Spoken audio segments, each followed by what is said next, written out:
Et oui, un vélo électrique, c'est comme un vélo normal, mais vachement plus cool. Yep les amis, bienvenue, welcome avec Taskiller 85, j'espère que tout le monde va bien. Aujourd'hui, j'ai testé pour vous le Tourol J1 ST. Donc oui, aujourd'hui, on va faire simple et j'espère efficace. Vélo pas très cher, vous allez voir, plutôt commun, vélo de ville. Alors ils appellent ça un trekking bike, un vélo de randonnée. Je vois pas trop le rapport avec la randonnée, mais voilà, pour moi c'est plus un vélo de ville tout simplement, et je pense que vous serez d'accord avec moi. Juste avant de commencer, bien sûr, cette vidéo fait partie du concours vélo et trottinette. Pensez-y, laissez un commentaire, parce que je crois qu'on est à la 13e vidéo. Donc plus qu'on avance, moins qu'on est loin. Et ça marche pour tout. Bref, aujourd'hui, je vous parle donc de ce petit J1 ST, vélo qui m'a été envoyé par Tourol directement, donc merci à eux de me faire confiance. Pas mal d'échanges de messages, ils sont assez réactifs. Je connais pas trop la marque, donc je peux pas vous en dire plus que ça. Mais ils sont en entrepôt européen. Ils vendent également sur cdiscount.com au tarif de 689 €. Et sur le site Tourol directement, il est normalement à 769 €. Et je crois que j'ai un coupon qui vous le mettra à 739 ou 749. Vérifiez, je vous mets tout ça avec les liens dans la description comme d'habitude. Ils sont envoyés d'entrepôt européen, bien sûr. Garantie, alors jusqu'à 3 ans, tiens je vous mets une petite incruste, vous avez 3 ans sur le cadre, 6 mois sur ceci, 1 an sur cela, etc. Apprenez-le par cœur, il y aura un terreau demain. Donc oui, j'ai changé mon support smartphone. Pourquoi? Parce que ma fille, ma choucrave, l'autre, je lui ai donné le orange, vous savez, et ben c'est chez Tourol que je l'avais pris, ce petit support smartphone que j'aime beaucoup. Après, sur des choses où ça tape énormément, c'est juste une pince à serrer à la main, donc ça peut bouger un petit peu. Donc je l'ai offert à ma fille, elle en est super contente, et moi j'ai changé de support, j'ai pris un truc qui se serre un petit peu plus fort. Donc il existe que dans ce coloris là, la livraison s'est bien passée, bien emballée, de la mousse, etc. Il n'y a pas grand chose à monter à part la roue avant, le garde-boue, le guidon et la selle. Sinon tout est en place d'origine, si le phare aussi à monter. Donc ça se passe plutôt bien, j'ai pas rencontré de soucis particuliers au montage. Il est livré avec une notice en français s'il vous plaît, et aucun accessoire te fournit, mis à part les petits outils bien évidemment, pour pouvoir le monter facilement. Donc sur ce petit J1 ST, on a un moteur arrière de 250 watts en 36 volts qui peut développer dans les 40-45 Nm, donc des côtes d'environ 10 à 20%.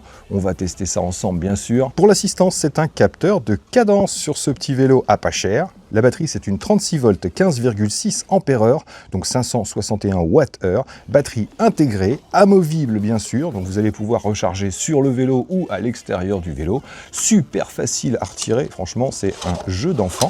Tac, avec la petite clé que vous pouvez retirer pour rouler, et vous avez sur la batterie un petit testeur rouge, vert, bleu. Quand c'est bleu, c'est que c'est chargé. Avec ça, on a un chargeur de 42 volts 2 ampères, donc comptez 6 à 7 heures environ pour une charge complète. Et pour l'autonomie, il est donné pour une distance maximale de 100 km, basé sur quelqu'un de 70-75 kg qui roule à 15 km/h sur un terrain plat, et il fait 20 degrés. Donc moi, j'ai fait les tests. Vous le savez, moi je roule en assistance max la plupart du temps.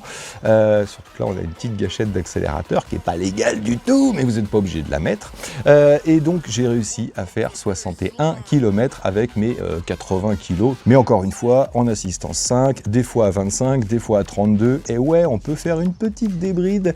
Voilà, donc 61 km pour mes 80 kg pour une batterie de 15,6 ampères-heure, c'est plutôt pas mal. Il a un petit phare LED orientable à l'avant, un feu arrière qui fait feu stop, ça fait plaisir. C'est un cadre passage bas en acier, et ouais, là c'est pas de l'alu, on voit bien que les soudures sont un petit peu plus fines, donc joli petit cadre, basique, j'ai envie de dire, sans fioriture. Les pneus sont des Kenda en 27,5 par 2,1 pouces, on peut les gonfler entre 3 et 4,5 kg, route ou tout chemin. Les jantes sont en ABS, à rayon en acier bien sûr. On a là-dessus des freins à disque mécaniques de 160 mm, un dérailleur Shimano Tournet TZ 7 vitesses, les pignons vont de 14 à 28 dents. Le plateau, lui, ne fait que 160 mm de diamètre avec 38 dents. Il a une double flasque en plastique, et les pédales sont plutôt basiques en ABS avec des petits crampons. Pour un vélo de ville, ça peut suffire. On a une fourche ressort là-dessus avec 80 mm de débattement et on va pouvoir la bloquer puisque en ville, sur route normale, saine, j'ai envie de dire, on peut tout à fait rouler sans amortisseur. Et si vous faites un petit peu de touche-main, eh ben là, vous pouvez la débloquer tout simplement. Mais ouais, 80 mm de débattement, tiens, j'ai mon Riesland qui est là, c'est plutôt pas mal. On a un grand guidon alu de 72 cm de large, style hollandais, ajustable en inclinaison et on a même la petite potence réglable. Dessus, on a des poignées en caoutchouc ergonomiques, plutôt confortable, la petite gâchette que vous mettez ou que vous ne mettez pas, un shifter au pouce basique, une petite sonnette mécanique, un petit compteur LCD monochrome avec une prise USB s'il vous plaît. Les leviers de frein sont en aluminium 2, 3 ou 4 doigts basique. La selle est plutôt large, assez confortable, montée sur une tige de 30 cm et qui fait 31,8 mm de diamètre. Au cas où vous auriez le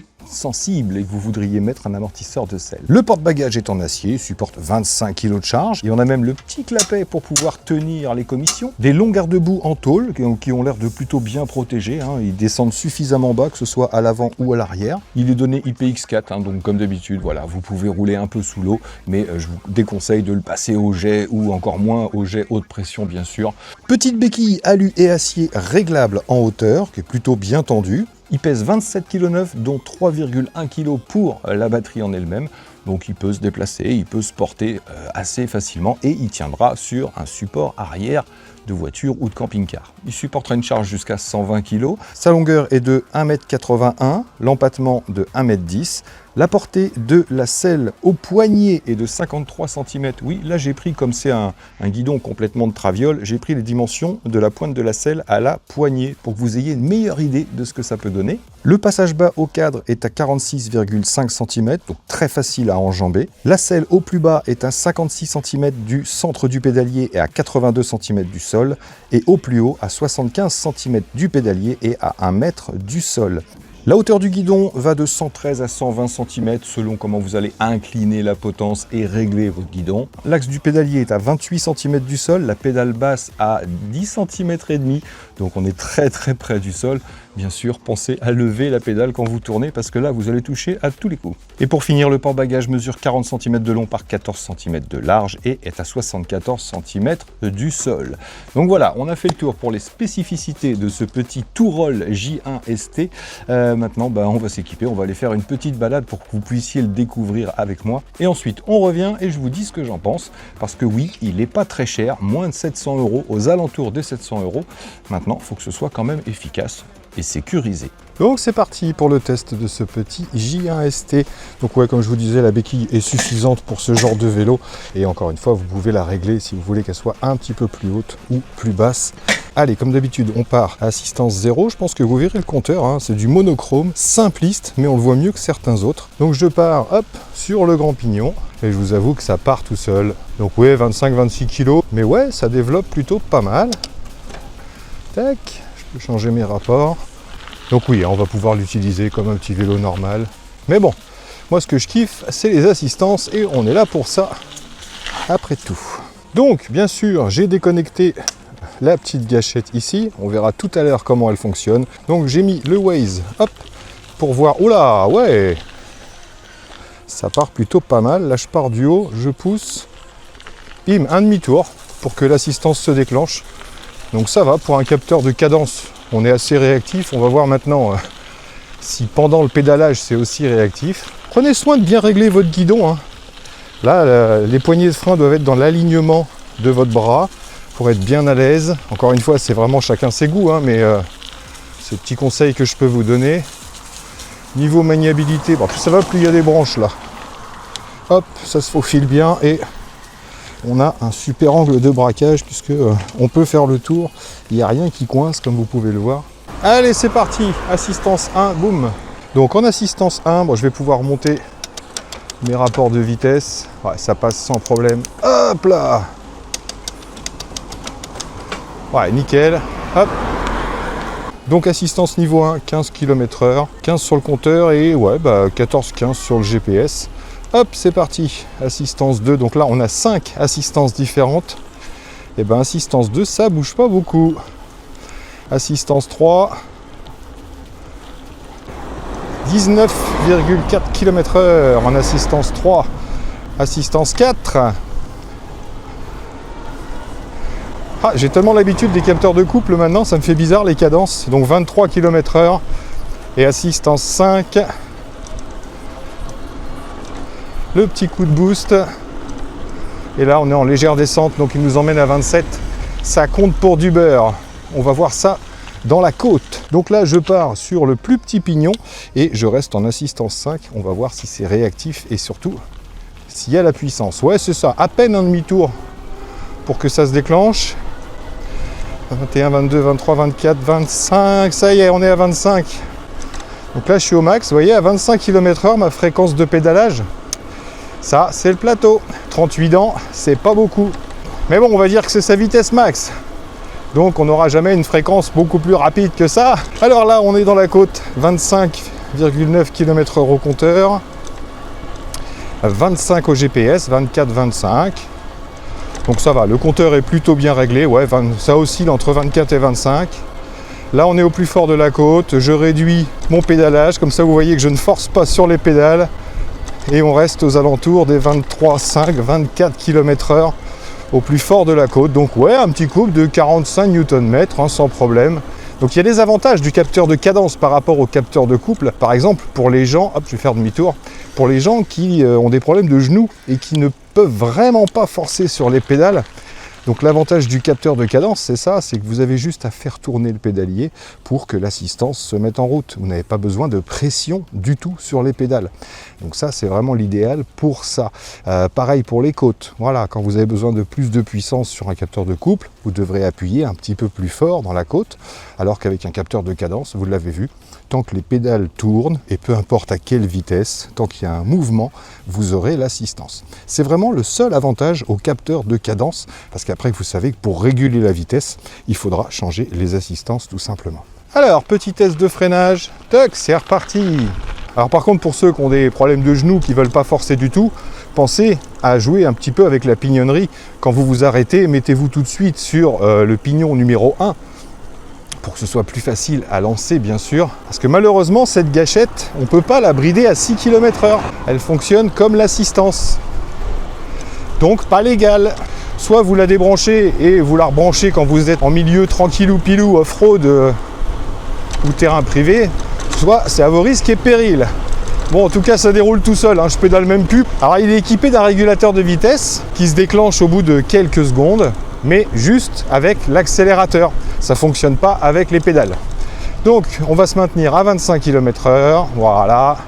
Freinage dans 3, 2, 1, hop, et j'enquille. Alors ouais, les plaquettes sont rodées. Voilà, on a un freinage plutôt correct, hein. Je suis à 1,20 m de la roue arrière, donc on rajoute 1 mètre, je sais plus, 1,50 m jusqu'à la roue avant. Donc le freinage est correct, ça reste du frein par câble. Mais on le sait maintenant, quand c'est des vélos qui vont à 25-28 km/h, des freins mécaniques suffisent largement, même s'il faut être un petit peu plus costaud des poignets. Allez, on repart. Alors, est-ce que ce contrôleur est réactif? On va le laisser rouler à une vingtaine de km/h et je vais repartir du haut. C'est parti. Hop là, un quart à peu près pour que ça reprenne l'assistance. Donc ça va, on a un capteur de cadence qui est assez réactif, même quand on est à 20-22 km/h, donc c'est plutôt pas mal. Là, j'ai atteint les 25-26 km/h, je remets en assistance 3. Et l'avantage, c'est qu'avec un vélo comme ça, on peut pédaler un petit peu et maintenir son accélération. Vous voyez, je ne baisse pas en puissance, juste en poussant un peu sur les pédales, parce qu'il n'est pas très lourd. Mais j'aime pas ça. C'est pas ce que je préfère. Hop, hop, hop. Alors, qu'est-ce que ça donne niveau équilibre? Ah bah c'est pas mal, ma foi. Ça se tient, ça se dirige. Hop, on sort de la piste cyclable. Ouais, cool. Pas mal, donc bien conçu, ça va. Ça fait longtemps que j'ai pas eu un vélo qui vous laisse barrer tout seul. Mais ouais, grosse cadence quand même, hein. C'est assez usant, j'ai envie de dire, de devoir pédaler à cette cadence-là pour être à 25 km/h. Donc ils auraient dû mettre un plateau un peu plus grand. Je pense que 44, ça aurait pas été du luxe. Mais bon, après, peut-être que vous roulez pas à 25 km/h tout le temps. Bon, on va se faire la petite côte d'Hyper-U quand même, pour voir s'il a un peu de couple. Et puis on va tenter de passer par la ville, mais à Chaland, il se passe un truc tous les ans. C'est qu'il y a la foire des 4 jeudis. Et c'est 2 jeudis au mois de juillet et 2 jeudis au mois d'août. C'est chaland à l'ancienne en fait. Mais donc c'est 4 jeudis dans la saison. Et moi, là, on est jeudi forcément. Alors, assistance 5, pignon 3, c'est parti. Est-ce que ça grimpe? Je pousse et ça déclenche. Alors là, j'accompagne simplement, je ne force pas. 11, 12, 12, 6, 13. Donc ouais, ça va. On a bien nos 40-45 Nm. Par contre, je pédalais légèrement sans forcer. Je ne suis pas sûr qu'une côte un petit peu plus importante que ça, il puisse la monter. Je vais essayer de la monter sans forcer sur les pédales. Qu'est-ce que ça donne au niveau du freinage? Alors là, on ne fera pas chanter. Pourtant, mes plaquettes sont rodées. Donc on peut s'arrêter, hein, ça gratouille sur la fin. Mais on ne fera pas chanter les freins là-dessus, c'est clair. Sur du petit frein mécanique, c'est pas l'idéal. Et là, on va monter la côte juste avec l'assistance du moteur. C'est-à-dire, je vais pédaler tout doucement pour que l'assistance se déclenche. Voilà. Et on va voir s'il monte la côte juste avec son assistance sans que je pédale du tout. Regardez, 13, 12, 11, 10, 9. Il a du mal, il a du mal. Si la côte faisait, allez, 30 mètres de plus, je pense qu'il n'aurait pas pu. Donc, le couple ne suffira pas tout seul. Là, si vous avez des grosses côtes, il faudra l'aider avec les pédales. Donc si vous ne pouvez pas, c'est pas le genre d'engin qu'il vous faudra. Allez, on va regarder ce que vaut la lumière. Yaha!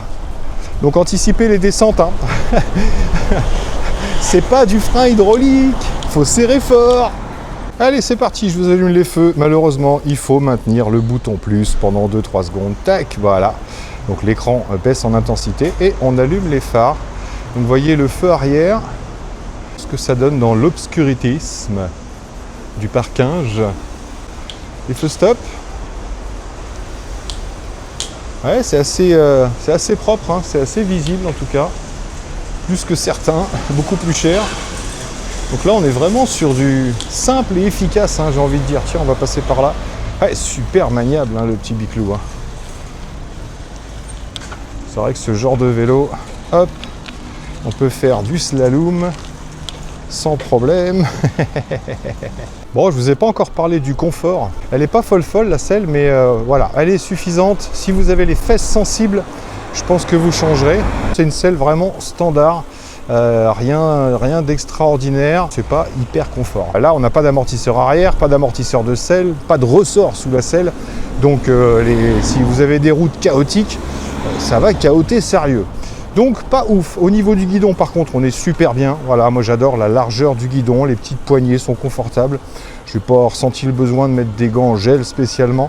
Donc on est pas mal. Et la petite fourche elle, marche plutôt pas mal. Donc 80 mm de débattement, c'est beaucoup trop bien sûr, hein, on s'en servira rarement. Mais en tout cas ça fait plaisir parce qu'elle claque pas, ni à l'aller ni au retour. Donc voilà, si vous faites beaucoup de chemin et qu'il y a beaucoup de bosses par chez vous, optez pour un tube de selle avec amortisseur, hein, c'est clair. Et ouais, c'est fermé encore une fois. Je sais pas si on a le droit de rentrer en vélocipède, ça m'étonnerait. Je peux passer en vélo? Bon, j'ai réussi à forcer la barrière. On est suivi par une vieille moto à l'ancienne.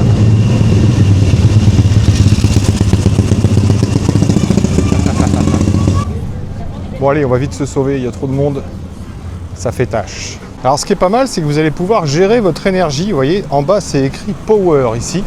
Donc là, si je fais tourner les pédales, mais sans appuyer, vous voyez, regardez toute la puissance qu'il est obligé de mettre pour m'emmener. Alors que si je me mets à pédaler, là je pédale doucement, donc ça réduit la puissance qu'il délivre.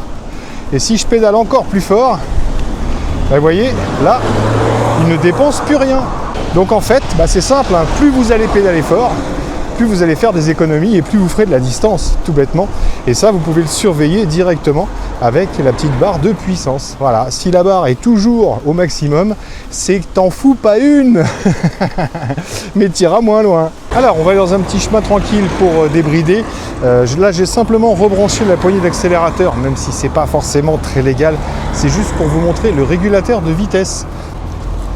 J'active la petite gâchette et en fait pour le régulateur de vitesse vous devez maintenir une certaine vitesse pendant quelques secondes voyez, il régule la puissance tout seul et le régulateur s'est déclenché. Je peux donc tout lâcher.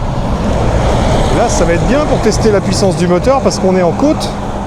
Et vous voyez, il m'a bloqué le régulateur à 19 km/h. Alors si vous mettez un coup de pédale, que vous retouchez à la gâchette ou que vous freinez, bien sûr, vous arrêtez le régulateur. Et vous voyez, dans cette petite côte, là, on est sur une côte à, allez, on va dire 4%. 4,5 je pense. Bah écoutez, il tient ses 19 km/h, 19,7. Ça bronche pas, ça bouge pas. Donc c'est plutôt pas mal. Allez, on va se prendre une petite voie verte. Bon, ça, c'est strictement interdit le régulateur, hein. Donc juste sur terrain privé, voie verte, etc. Les endroits un petit peu tranquillou pilou. Et sans excès, bien sûr. Allez, c'est débridé. Alors je vous le dis tout de suite, vous le verrez à la fin de la vidéo, bien sûr, hein, comme d'habitude, je vous mets le montage en vidéo, ainsi que les paramètres du compteur. Là, on aura vite fait le tour, il n'y a pas grand-chose, mais vous avez un réglage de vitesse, voilà. Donc soit vous mettez 25 ou moins, soit vous pouvez aller jusqu'à 32 km/h au maximum. Et là, donc j'ai débridé, hop, j'accélère, et le moteur est très smooth, très doux, très smooth, très doux. Il n'est pas surprenant, mais il allonge pas mal.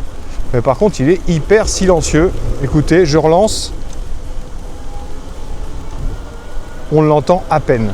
C'est vraiment super discret. C'est ce qu'on demande à un vélo de ville, hein, généralement. Et là, les pneus font pas spécialement de bruit, parce que c'est pas des gros pneus de fat bike. Alors par contre, là, avec l'accélérateur seul, vous voyez la puissance, là on consomme, hein. Par contre, si je l'aide un peu avec les pédales, je force un peu sur les pédales, et là, automatiquement, la puissance baisse, et donc on aura plus d'autonomie. Donc vitesse de pointe sur du plat, environ 30-31 km/h, si jamais vous le débridez à 32. Alors il n'y a pas une grosse différence avec les 25, hein. Donc, malheureusement c'est strictement interdit, mais c'est vrai que 30 km/h on les atteint sans problème avec un vélo normal. Même avec celui-ci bridé à 25, vous atteignez sans problème les 30 km/h. Allez, tiens, je vais activer le réducteur de bruit. Je sais pas si ça changera quelque chose pour le drone, ça m'étonnerait. Sinon, j'ai l'enregistrement dans le beacon. Donc voilà pour ma position sur ce petit J1 ST. Donc ouais, c'est sûr que là, pour la balade, c'est génial, hein. Quand on a une petite gâchette d'accélérateur, tout de suite, ça change tout au niveau du plaisir. Vous voyez ma position, là, je suis vraiment pépère. J'ai les bras tranquillou pilou. C'est vraiment le genre de position que j'apprécie pour la balade, ça c'est clair. Alors par contre, voilà, s'il n'y a pas de gros trous, ça va passer. En plus, j'ai pas super gonflé les pneus. Donc là, ça absorbe pas mal. Mais par contre, voilà, si je vais dans de la bosse à côté, là, vous l'entendez à ma voix tout de suite, ça grignote le dos, hein. Donc ouais, très sympa, hein, ce petit J1, hein. Franchement, voilà, pour la balade, alors peut-être pas pour le trekking, hein, comme ils disent, c'est pas un vélo de randonnée, mais en tout cas super sympa pour la balade. Bonjour madame. Les gens sont toujours aussi surpris de voir le hover.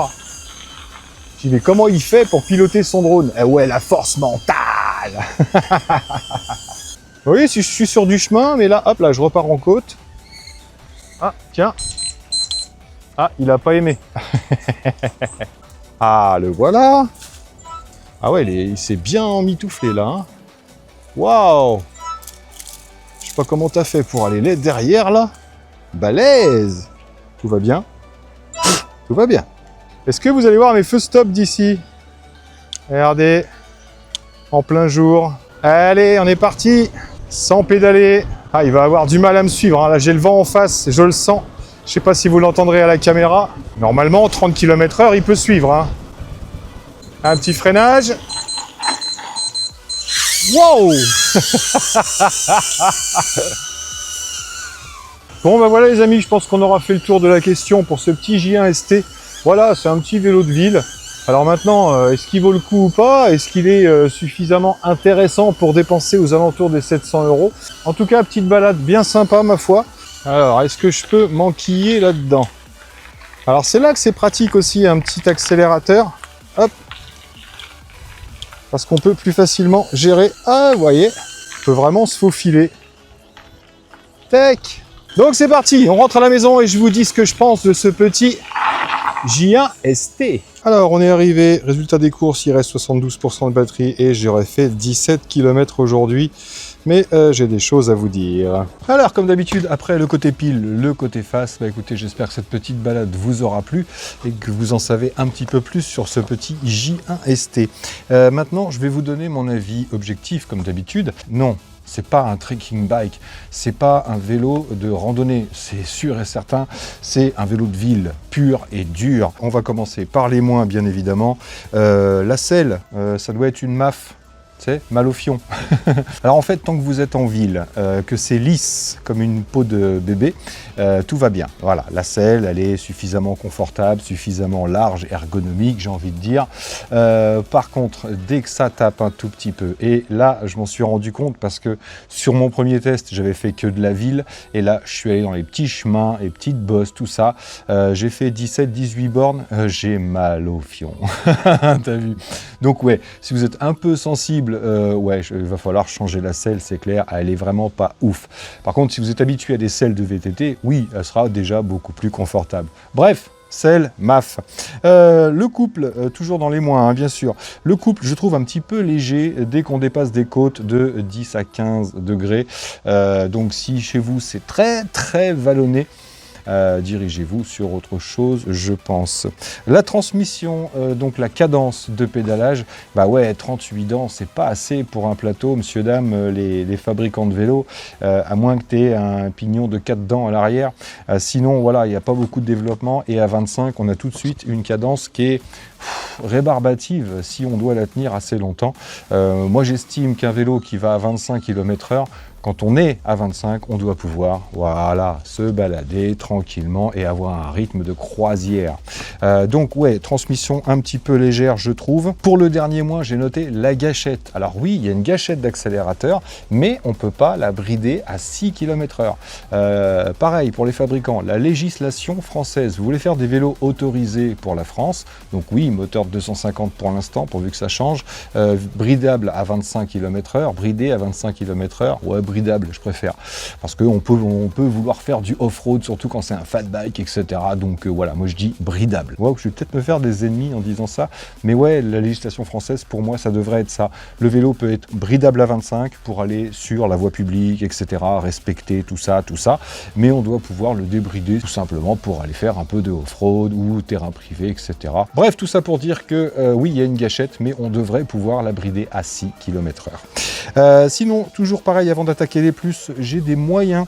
Dans les moyens, j'ai mis, bah ouais, vélo de ville, il n'y a pas de clignotant. Alors voilà, on est sur un vélo aux alentours des 700 €. Faut pas lui en demander beaucoup, mais pour un vélo de ville, ouais, j'aimerais bien avoir les clignotants. On n'a pas tous envie de tirer le bras.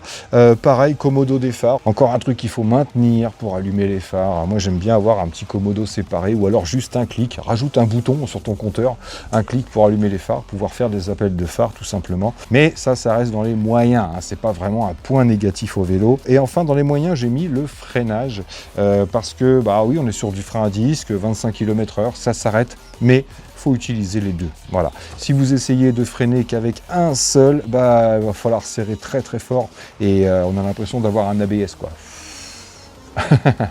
Très très difficile de faire gratter les pneus, donc freinage d'urgence, ouais, enquiller les deux, c'est clair. Maintenant, dans les plus, on a un compteur qui est, autant il est petit, autant il est super visible et très complet. On a la batterie en pourcentage, plus les petits carrés, on a la puissance qu'on consomme, donc on peut gérer toutes les informations nécessaires. Rendez-vous à la fin de la vidéo pour voir le compteur en gros plan, mais j'aime bien ce petit compteur. Dans les plus, je trouve le moteur très souple, pas bruyant, donc très souple parce que voilà, il vous accompagne tranquillement et il n'est pas bruyant, il est largement suffisant pour la ville, les chemins, à condition encore une fois de ne pas être comme ça, mais sinon j'aime bien ce petit moteur, surtout voilà, il fait vraiment pas de bruit. Le capteur lui est vraiment bien réactif, ouais, pour un capteur de cadence, voilà, donc il y en a qui vont préférer le capteur de couple, mais je vous ai expliqué dans la vidéo que la cadence ça pouvait aussi avoir des avantages, mais en attendant celui-ci il est plutôt réactif, que ce soit pour le démarrage ou après pour la reprise. Dans les plus, j'aime aussi beaucoup la position de pilotage, voilà, c'est complètement ajustable, l'orientation du guidon, la hauteur de la potence. la hauteur de la selle bien évidemment. Donc ouais, ça j'aime beaucoup, il va s'adresser aux petits et aux grands, hein, je vous ai dit, entre 1m55 et 1m90 sans problème. Toujours dans les plus, j'ai mis tenue de route, j'ai fait un gros truc là, tenue de route, équilibre, bien équilibré, donc bien conçu, tenue de route, le grand guidon, donc facile à piloter, etc., donc maniabilité, et le poids, voilà, donc c'est un vélo qu'on va pouvoir utiliser sans la batterie si on en a besoin, on peut rentrer même si on est en panne de batterie. Pareil, on a un cadre plutôt rigide, la fourche n'est pas élastique, et un bon débattement, donc ça peut servir. Donc au final, rapport qualité-prix pour ce J1 ST, alors moi j'ai noté, voilà, pour 700 €, si vous faites exclusivement de la ville et du chemin, et que vous cherchez un vélo pas cher et plutôt bien équipé, et je dis bien équipé, pourquoi? Parce que de bons petits garde-boue bien rigides en tôle, un petit porte-bagages, les catadioptres qu'il faut, l'éclairage qu'il faut, feu arrière, feu stop, etc. Tiens ouais, j'aurais dû le mettre dans les plus, ça, mais ouais, l'éclairage est très correct. Voilà, l'arrière, feu stop se voit très bien, et le feu avant suffit pour rouler à 25 km/h sans aucun problème. Maintenant, c'est pas un phare de fat bike, hein, ça c'est clair, mais ça suffit largement. Donc ouais, je trouve que pour 700 €, il est plutôt bien équipé, à savoir que c'est une batterie intégrée, donc là on augmente toujours en tarif par rapport à un vélo qui a un châssis tubulaire avec une batterie qu'on va clipser en plastique dessus. Là ça demande toujours un peu plus de développement bien sûr, et pour 700 €, je trouve qu'on a un vélo avec un bon petit cadre bien rigide et plutôt bien équipé pour le prix. Donc rapport qualité-prix, j'ai mis pas mal du tout.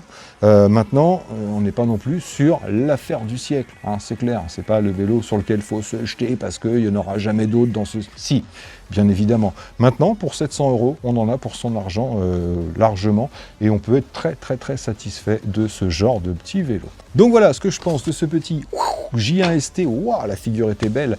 Donc maintenant, bien sûr, faites-vous votre propre avis, vous, par rapport à ce que je vous ai montré, dit, etc. On n'a pas tous les mêmes besoins. Donc voilà, je vous laisse avec les paramètres du compteur, le montage en vidéo, et puis moi là-dessus, il ne me reste plus qu'à vous dire surtout, portez-vous bien, prenez soin de vous et des autres, et à très bientôt dans mes vidéos.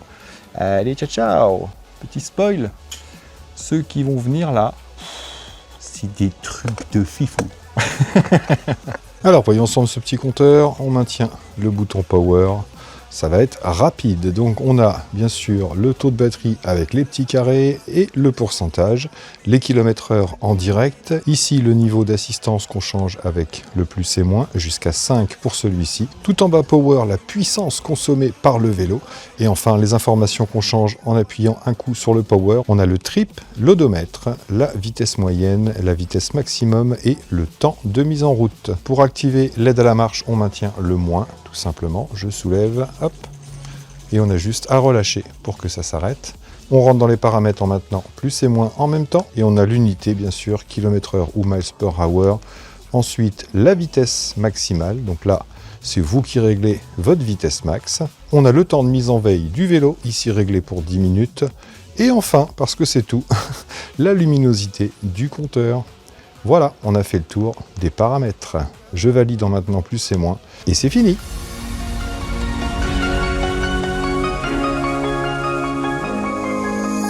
Every day I miss you in the most ordinary ways. I always stop and wonder what would have happened if I stayed. 'Cause without you, it's like the ocean. I'm drowning.